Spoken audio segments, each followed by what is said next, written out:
பொரலை வனாத்தமுல்ல பகுதியில் மக்கள் விடுதலை முன்னணியினால் ஏற்பாடு செய்யப்பட்ட கூட்டம் ஒன்றிற்கு போலீசாரினால் இடையூறு ஏற்படுத்தப்பட்டது. கூட்டம் நடைபெறவிருந்த பகுதியில் நிர்மாணிக்கப்பட்டிருந்த மேடை போக்குவரத்துக்கு இடையூறாக காணப்படுவதாக கூறி அதனை அப்புறப்படுத்துமாறு தெமட்டகொடை போலீசார் கேட்டுக் கொண்டதாக எமது செய்தியாளர் தெரிவித்தார்.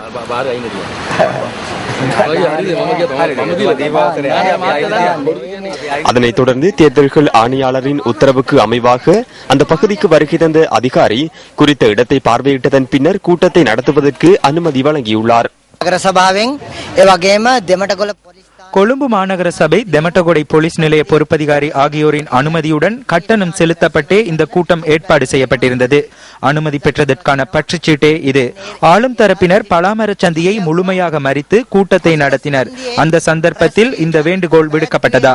மக்கள் விடுதலை முன்னணிக்கு கிடைக்கும் வாக்குகளை தடுப்பதற்காகவே போலீசாரை இந்த இடத்திற்கு அனுப்பி இவ்வாறான முயற்சி மேற்கொள்ளப்பட்டுள்ளது.